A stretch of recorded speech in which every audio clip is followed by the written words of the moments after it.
Examination of year examination আমরা কী কী দেখব। প্রথমে সিমটম শুনবো। সিমটমের মধ্যে আমরা 8টা পয়েন্ট শুনবো। Hearing loss, tinnitus, vertigo, ear discharge, ear ache, itching, deformity of the pinna, swelling of around the ear. আর এগুলা হিস্ট্রি নিব। এগুলা হিস্ট্রির মধ্যে আমরা কী কী জিনিস শুনবো, ডিউরেশন, অনসেট, প্রোগ্রেশন, সিভিয়ারিটি, এগুলো নোট করব। এরপরে আসি আমরা এক্সামিনেশন আমরা ফিজিক্যাল এক্সামিনেশন করবো, ফাংশনাল এক্সামিনেশন করবো। ফিজিক্যাল এক্সামিনেশনের মধ্যে কী কী দেখব, পিনা and the surrounding area, external auditory canal without speculum, with speculum, tympanic membrane, middle ear, mastoid, ischial tube, facial nerve and other cranial nerve. এখন আসি আমরা পিনার এক্সামিনেশনের মধ্যে আমরা কী করব, প্রথমে কী করব, ইন্সপেকশন করব, পালপেশন করব। কী কী দেখব, দুই সারফেসেই দেখব, medial surface, lateral surface. Inspection, palpation, medial surface, lateral surface. যখন দেখব তখন আমরা কী দেখব, কী খুঁজবো, সাইজ দেখব, পিনার সাইজ কেমন, মাইক্রোশিয়া, ম্যাক্রোশিয়া হইতে পারে। শেপ দেখব, অ্যাবনর্মালিটি অফ দ্য কন্ট্রোর কেমন, কলিফ্লাওয়ার ইয়ার হইতে পারে। পজিশন দেখব, বেট এয়ার নাকি সেটা দেখব। আচ্ছা, তাছাড়া আমরা কি দেখতে পারি, প্যাথোলজিক্যাল রেডনেস আছে নাকি। রেডনেসের মধ্যে আমরা কি ফারাঙ্কাল অথবা অ্যাবসেস থাকতে পারে, সোয়েলিং থাকতে পারে, যেটা হেমাটোমা অথবা অ্যাবসেস হইতে পারে। ভেসিক্যাল থাকতে পারে in the concha and retro auricular group, এটা কি কারণে হইতে পারে, হার্পেস জোস্টারের কারণে হতে পারে। স্কার হইতে পারে ট্রমা অর অপারেশনের কারণে। তারপর আলসারেশন হতে পারে, নিওপ্লাজম হইতে পারে। তাহলে size, shape, position, redness, swelling, vesicle, scar, ulceration, neoplasm. এগুলো ছাড়া আর কি দেখব, কানের আশেপাশে, কানের উপরে দেখব, above, in front, below and behind পিনার দেখব। কী কী দেখব, সোয়েলিং দেখব, সাইনাস দেখব, ফিস্টুলা দেখব, স্কার দেখব। সোয়েলিংয়ের মধ্যে কী দেখব, মাস্টোয়েড সোয়েলিং দেখব, জাইগোমেটিক অ্যাবসেস আছে নাকি সেটা দেখব, লিম্ফ নোড দেখব, নিওপ্লাজম দেখব। সাইনাসের মধ্যে কী দেখব, প্রি অরিকুলার সাইনাস আছে কি দেখব। ফিস্টুলার চেক করব, মাস্টোয়েড ফিস্টুলা আছে নাকি। স্কার দেখব, endaural or post aural scar due to previous operation. পালপেশনে আমরা কী করব, পালপেশনে করব আমরা প্রথমেই টেম্পারেচার বার সেকেন্ড সেটা দেখব, যেটা পেরিকন্ডাইটিস বা অ্যাবসেস ইন্ডিকেট করবে। থিকনেস অফ দ্য টিস্যু, কানের স্কিন থিকনেস দেখব, যেটা ইন্ডিকেট করবে পেরিকন্ডাইটিস। তাছাড়া ফ্লাকচুয়েশন দেখব, ফ্লাকচুয়েশন সেরোমা বা অ্যাবসেস আছে কিনা সেটা বোঝা যাবে। টেন্ডারনেস দেখব, পিনা মুভ করলে পেইনফুল হবে ফারাঙ্কুলোসিসের ক্ষেত্রে, এক্সটার্নাল অডিটরি ক্যানেলে যদি হয়। এছাড়াও examination of the external auditory canal examination কী করে, প্রথমে এক্সামিনেশন করে উইদাউট স্পেকুলাম ছাড়া। প্রথমে দেখব কি, প্রথমে আমরা এক্সামিনেশনের পার্ট হচ্ছে ইন্ট্রোডাকশন। ইন্ট্রোডাকশনের আগে কতটুক পিনার ওরিপিসটা সেটা দেখতে হবে। পিনাকে কি করব, পিনাকে পুল আপওয়ার্ড অ্যান্ড ব্যাকওয়ার্ডে পুল করব এবং ট্রেগাসকে পুল করব ফরওয়ার্ডে to spread the opening of meatus. Look for the size of the meatus, এটা কি ন্যারো না ওয়াইড। তারপর কন্টেন্ট দেখবো অফ দ্য লুমেন, ওয়াক্স আছে নাকি, ডেব্রিজ আছে নাকি, ডিসচার্জ আছে নাকি, পলিপ আছে নাকি। সোয়েলিং অফ ইটস ওয়াল, যদি কোনো সোয়েলিং থাকে, নিওপ্লাজম বা ফারাঙ্কল থাকতে পারে।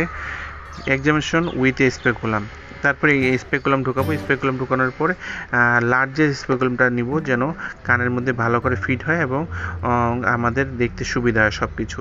কী কী দেখব, wax, debris, discharge, polyp, granulation tissue, exostosis, benign malignant neoplasm or sagging of the posterior superior area. Sagging দেখব, সেটাতে কি ইন্ডিকেট করবে, সেটাকে কোয়ালসেন্ট আর মাস্টোইডাইটিস আছে কিনা সেটা ইন্ডিকেট করবে।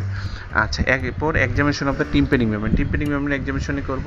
এক্সামিনেশন করে কী কী দেখব, প্রথমে টিম্প্যানিক মেমব্রেন হচ্ছে কি পার্লি হোয়াইট কালার দেখব। পার্লি হোয়াইট কালার হয় নর্মালি এবং সেমি ট্রান্সপারেন্ট হয় এবং obliquely set at the medial end of the মিয়েটাস।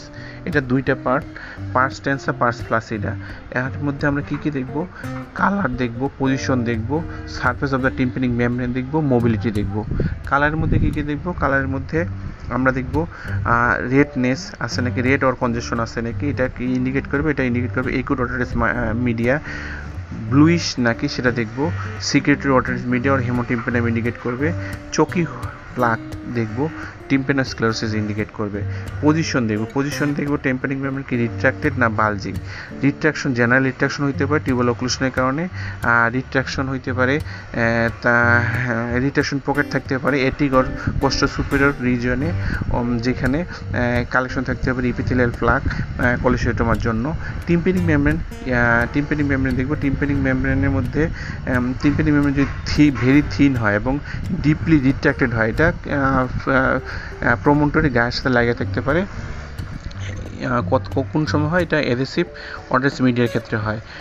তারপর হচ্ছে বালজিং হচ্ছে টিম্পানিক মেমব্রেন বাল্জ থাকবে acute otitis media hemotympanum neoplasm of middle ear which not yet perforated the drum. Surface দেখব। সারফেসের মধ্যে surface of the tympanic membrane আমরা কী পাবো? ভেসিকেল পাইতে পারি, বুলা পাইতে পারি। ভেসিকেল বুলা কখন হয়?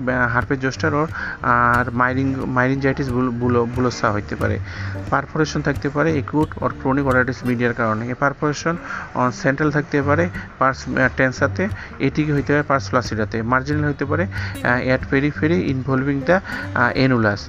সেন্ট্রাল পারফোরেশন বিভিন্ন রকম হইতে পারে, small, medium, subtotal, total. Mobility test করবো আমরা সিগেলস স্পেকুলাম দিয়ে। নর্মাল টিম্পানিক মেমব্রেনটা মোবাইল থাকে। রেস্ট্রিক্টেড মুভমেন্ট হয় কখন? যখন ফ্লুইড থাকে অথবা adhesion in the middle ear. আর atrophic segment of the tympanic membrane সেটা কিন্তু হাইপার মোবাইল থাকে। আচ্ছা, examination of the middle ear examination সাধারণত আমরা মিডল ইয়ার এক্সামিনেশন করে কিছু দেখতে পাবো না, কিন্তু সাধারণত যদি টিম্পানিক মেমব্রেন অনেক সময় সেমি ট্রান্সপারেন্ট থাকে সেক্ষেত্রে আমরা কিছু স্ট্রাকচার চিনতে পারি। পারফোরেশন থাকলে মিডল ইয়ার মিউকাসা দেখব। তারপর দেখব any growth of squamous epithelium from the edge of the perforation, কোনো গ্রোথ আছে কিনা দেখার জন্য। মাস্টার্ড এক্সামিনেশন করব। মাস্টার্ড এক্সামিনেশনে কি পাবো? কোনো সোয়েলিং আছে কিনা। সোয়েলিং থাকলে হয়তো অ্যাবসেস হইতে পারে বা এনলার্জ নোড হইতে পারে। Obliteration of the retro auricular group, obliteration থাকতে পারে ফারাঙ্কলে। আর হচ্ছে ফিস্টুলার হইতে পারে বাস্ট অ্যাবসেসের কারণে। অ্যাবসেস হইতে পারে প্রিভিয়াস অপারেশনে, স্কার হইতে পারে প্রিভিয়াস অপারেশনের কারণে। এছাড়া নর্মালি আমরা টিম্পানিক মেমব্রেন ফিল করব ইরেগুলার আর অন পালপেশন, কিন্তু এটা ইরেগুলারিটিটা আয়রন আউট হবে এবং সারফেসটা স্মুথ হবে। কোন ক্ষেত্রে? যদি periosteal inflammation or in sub periosteal abscess এই কারণে হইতে পারে, যার কারণে আমরা কেউ টেন্ডানেস দেখব। টেন্ডানেস কোথায় দেখব? 3টে জায়গায় দেখব। Over the antrum, just above and behind the meatus, over the tip and over the part between the mastoid tip and the mastoid antrum. এরপর এক্সামিনেশন করব ইসিউশন টিউব এক্সামিনেশন করার জন্য প্রথমে হচ্ছে কি আমরা ওপেনিং দুটো চিনি। ওপেনিং দ্য মিডিল টিম্পানিক ওরিফিসের যে ওপেনিংটা থাকে সেটা মিডিল ইয়ারে এন্টিরিয়র ওয়ালে ওপেনিংটা থাকে। যদি পারফোরেশন থাকে তাহলে আমরা দেখতে পাবো। আর ফেরিঞ্জিয়াল ওপেনিং যেটা থাকে সেটা ফেরিঞ্জিয়াল ওপেনিংটা আমরা দেখার জন্য পোস্টেরিয়র রাইনোস্কোপি করা লাগবে অথবা নেজাল এন্ডোস্কোপি করে দেখতে হবে। এটা আমরা ফাংশন টেস্ট করি কীভাবে? ভালসালভার ম্যানুভার, যেটা পারফোরেশন আছে কিনা দেখার জন্য আমরা কি এয়ার গ্লো করি, মুখ এবং নাক ক্লোজ করে, যাতে টিম্পানিক মেমব্রেনে পারফোরেশন থাকলে বের হয়ে আসে বাতাস। এরপরে examination of the facial nerve কখন করব? সাধারণত প্যারালাইসিস থাকে ফেশিয়াল নার্ভে coexisting with the disease of ear. কী ডিস হতে পারে? Acute chronic subacute otitis media, varicella herpes zoster oticus, malignant otitis externa, tumour of external or middle ear and trauma. এইসব কারণে পালসি থাকতে পারে, যার কারণে ফেশিয়াল নার্ভ এক্সামিনেশন করা জরুরি। এখন আসি আমরা ফাংশনাল এক্সামিনেশনের মধ্যে অডিটরি ফাংশন দেখবো আর হচ্ছে ভেস্টিবুলার ফাংশন দেখবো। অডিটরি ফাংশনের মধ্যে ভয়েস টেস্ট করব, ভয়েস টেস্ট করব, তারপর টিউনিং ফোক টেস্ট করব। টিউনিং ফোক টেস্টের মধ্যে রিনি, ওয়েবার, সোয়াসব্যাক, অ্যাবসোলিউট বোন কন্ডাকশন টেস্ট। আর ভেস্টিবুলার ফাংশন দেখব। ভেস্টিবুলার ফাংশনের মধ্যে স্পন্টেনিয়াস, নিস্টিগমাস, ফিস্টুলা টেস্ট আর হচ্ছে পজিশনাল টেস্ট। এই গেল এয়ার এক্সামিনেশন কমপ্লিট।